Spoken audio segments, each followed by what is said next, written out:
Patay ang isang motorcycle rider sa Quezon City na nagmagandang loob sa isang tauhan ng MMDA.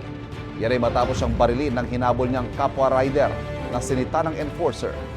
May unang balita si James Agustin. Nagmagandang loob lang na may asawa ko, pero ganun yung nangyari sa kanya. Pinagpapasa Diyos ko po yung lahat.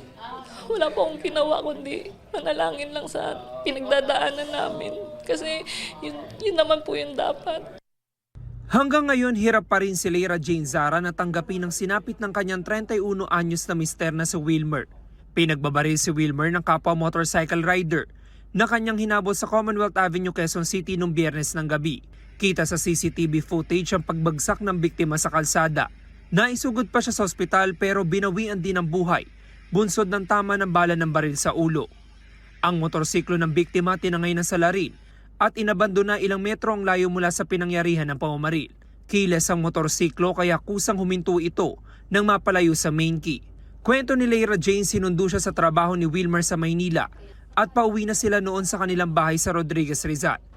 Nakaugalian na raw nilang huminto sa Commonwealth Avenue, corner Sullivan Street para kumain at bumili ng mga pasalubong sa mga anak.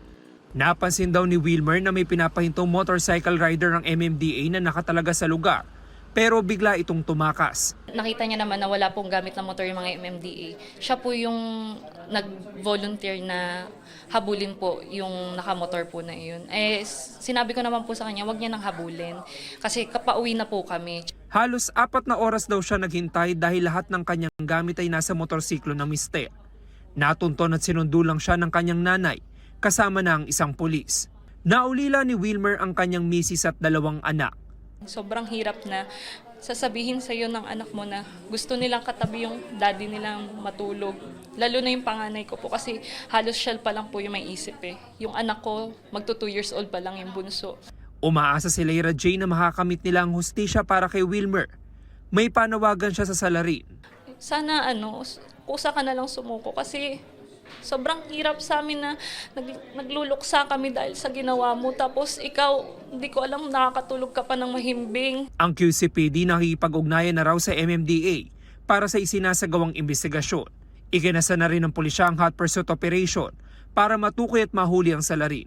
Patuloy pa rin po ang ating masusing pag-iimbestiga sa mga CCTV footage na magiging basihan natin. Ito yung ginagawa nating backtracking and forward tracking. Hindi po titigil ang QCPD hanggat hindi po naipagkakaloob ang hustisya dito sa biktima at sa kanyang pamilya. Ito ang unang balita. James Agustin para sa GMA Integrated News.